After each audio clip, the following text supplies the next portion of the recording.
یہ ایک سوال آیا ہے ماہ رجب شریف کے جس کا آغاز ہو چکا ہے، اس کے حوالے سے ہے کہ 22 رجب کو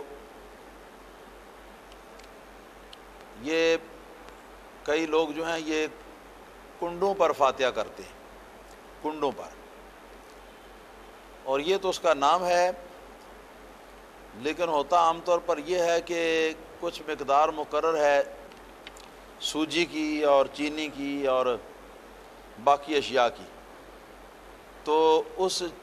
مقررہ مقدار کے مطابق اس کو رات کی تاریکی کے اندر عورتیں پکاتی ہیں اور کہتے ہیں کہ جو عورت حیض و نفاس والی ہو وہ عورت اس کو ہاتھ نہ لگائے، وہ اس کو نہ پکائے، تو پھر رات کی تاریکی کے اندر ہی اس کو وہ تقسیم بھی کرتے ہیں اور کھاتے پیتے بھی ہیں۔ یہ اصل رواج جو ہے وہ یہ ہے۔ تو یہ سلسلہ جو ہے یہ رامپور سے، یہ انڈیا سے چلا ہوا ہے،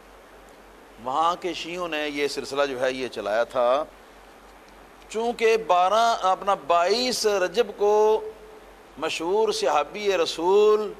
سیدنا امیر المومنین امیر معاویہ بن سیدنا ابی سفیان رضی اللہ تعالی عنہما کا یوم وصال ہے،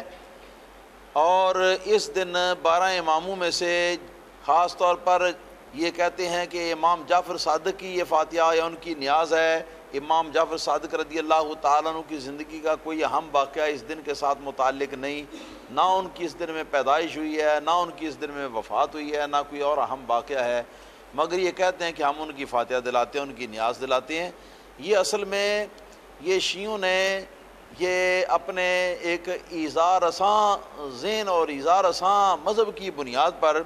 سیدنا امیر معاویہ صحابی رسول صلی اللہ علیہ وسلم کو چونکہ یہ لوگ برا سمجھتے ہیں، اچھا نہیں سمجھتے، تو اس وجہ سے یہ ان کی وفات کے دن یہ حلوہ پکا کر کھانے کا طریقہ جو ہے یہ ان کی وفات کی خوشی کا اظہار جو ہے نا یہ ان لوگوں نے یہ اختیار کیا ہے۔ تو اس مقصد کے ساتھ اور ان تمام تفصیلات کے ساتھ تو یہ کنڈوں کا ختم جو ہے یہ جائز نہیں ہے، لیکن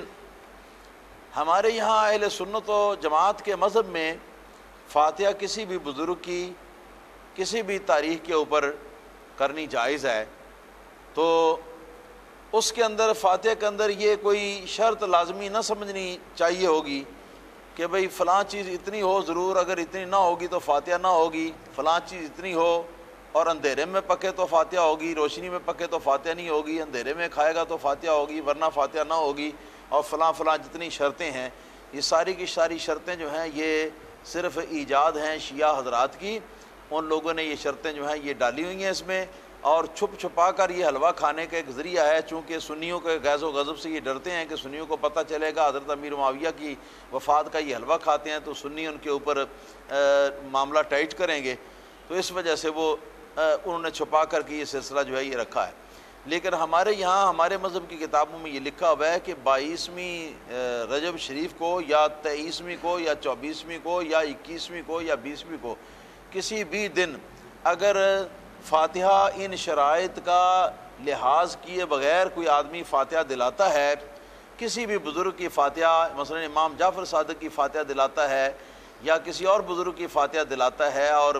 یہ قید نہیں لگاتا کہ اس کے اندر حلوہ ہی ہونا چاہیے اور فلاں چیز ہی ہونی چاہیے، بلکہ جو میسر آئے، نہیں تو پانی کا پیالہ بھر کے اس کے اوپر فاتحہ پڑھ دے، تو اس طرح کی فاتحہ جو ہے وہ جائز ہے، اور بہترین طریقہ اس کا جو ہے وہ یہ ہے کہ 22 رجب المرجب کو کچھ حسب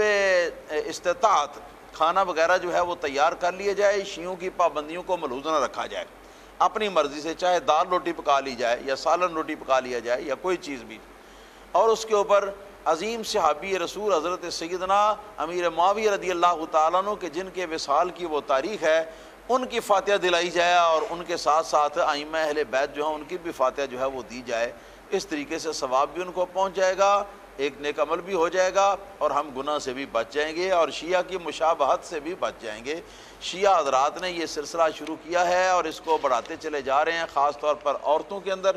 اور عورتیں جو ہیں آپ کو پتہ ہے کہ بیچاری وہ ضعیف العقیدہ ہوتی ہیں اور کمزور ذہن اور کچے ذہن ہوتے ہیں، تو ان لوگوں کو اس طریقے سے وہ نعوذ باللہ اپنے بقول وہ اماموں کی فاتحہ وغیرہ جو ہے اس کے اوپر وہ اس طریقے سے وہ لگا لیتے ہیں کہ اس سے فائدہ ہوتا ہے، بزرگ دعا کرتے ہیں وغیرہ وغیرہ، اور عورتیں جو ہیں وہ بیچاری لگ پڑتی ہیں، پھر اس کے بعد منتیں ماننی شروع ہو جاتی ہیں اس ختم کی، اور پتہ نہیں کیا کیا خرابات کرتے ہیں، اور اس کے بعد آہستہ آہستہ وہ شیعہ ہی بنا لیتے ہیں۔ تو اس لیے جو ضروری بات ہے وہ یہ ہے کہ اپنے اپنے گھروں کی عورتوں کو شیعہ حضرات کی مشابہت سے سختی کے ساتھ ہمیں روکنا چاہیے، اور ان کو سمجھانا بھی چاہیے اور روکنا بھی چاہیے۔ اور اس کے علاوہ فاتحہ کا کوئی معمول اگر 22ویں رجب کو اگر آپ رکھنا چاہتے ہیں تو آپ بڑی خوشی سے رکھیں، مگر اس فاتحہ کے اندر حضرت امیر معاویہ رضی اللہ تعالیٰ عنہ کو شامل کریں، اہل بیت کرام کے جو بزرگ افراد ہیں ان کو بھی آپ شامل کر لیں، اور شیعہ حضرات کی جو کھانے پینے کے اندر پابندیاں ہیں مختلف قسم کی، ان پابندیوں کو بالکل ملحوظ نہ رکھیں بلکہ ان کو توڑ کر اپنے آزاد طریقے سے آپ کریں، انشاءاللہ تعالیٰ اس سے فائدہ ہوگا۔